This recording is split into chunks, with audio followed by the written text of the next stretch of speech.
Dahil nga sa ginawa ni Trixie ay pagbabawalan na nga siya ng kanyang inang si Patricia na magbantay pa sa kanyang ina. At sinabi nito na kung aalis umano siya ay huwag na siyang pumunta dahil ipapatao na nga niya ang kanilang katulong na si Sheila.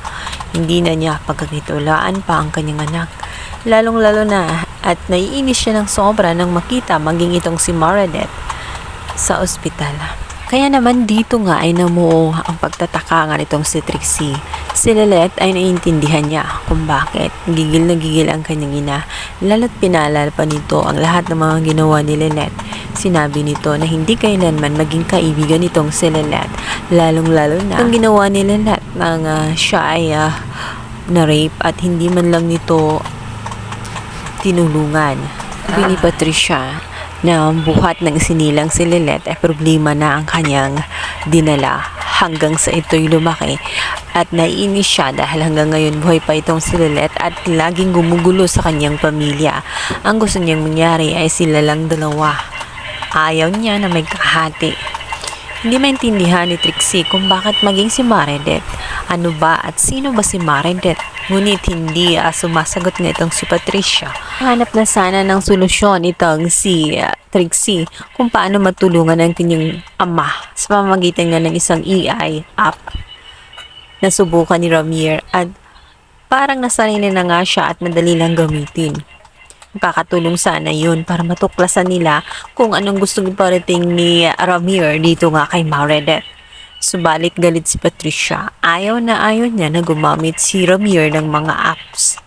Ang katotohanan ay alam ni Patricia at ayaw niya na matuklasan at malaman ang katotohanan ni Lilette at nitong si Meredith. Kabilang banda, pinagalitan ni Patricia ang kanyang asawa sa kabila ng sitwasyon nito na hindi maganda.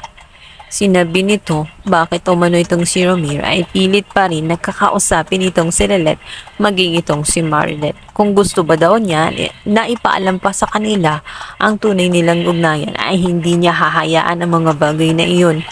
Ayaw niya na magdugtong-dugtong pa ang kanilang mga buhay. Gusto nila niya ay mag-focus na lang si Ramir sa kanyang pamilya. Ang totoo kasi ay nasasaktan si Patricia tuwing makikita itong si Meredith maging itong si Lilette dahil bunga sila ng kataksilan nitong si Ramir. Hindi niya matanggap ang katotohanan na talagang may kahati siya sa lahat ng bagay.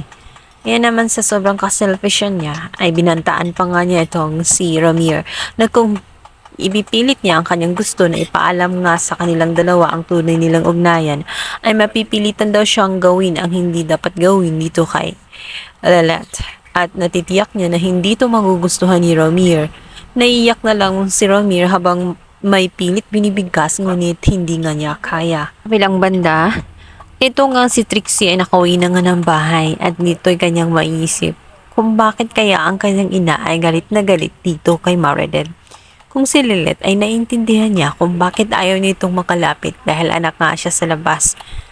Ngunit itong si Meredith, sino ba siya? Kaya ang ginawa nga nitong si Trixie para malaman ang katotohanan at ang mga katanungan sa kanyang isip.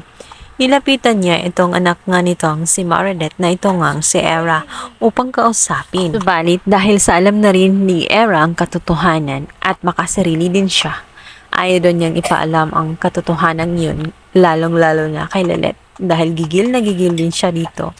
Kaya naman wala siyang sasabihin. Kahit na alam pa niya, ay i-deny niya ang katotohanan at itatanggi na walang namamagitan sa kanyang ina at sa kanyang ama. Ngunit hindi na nga mapalagay itong si Trixie. Hindi na rin niya makausap itong si Meredith. Kaya naman gagawa siya ng ibang paraan kung paano niya malalaman at matuklasan ang mga bagay na iyon.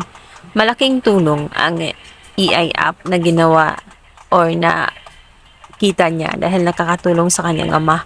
Kaya naman susubukan niya ulit at itataon nga niya na wala itong si Patricia dahil ayaw nito na gamitin ang apps na yun. At dahil nga sa naalala nga nitong si Trixie na meron niyang gustong sabihin ang kanyang amang si Ramir dito kay Meredith, susubukan nga niyang alamin kung ano ang mga bagay na ito nang sila lang dalawa. Nangako si Trixie na hindi niya pagkakalat ang anumang malaman niya. Kaya naman nabigyan ng tsansa itong si Ramir na sabihin kay Trixie ang katotohanan na matagal na kanyang dinatago-tago. Sa pamamagitan nga ng isang AI apps ay naihayag niya ang kanyang gustong sabihin kay Meredith.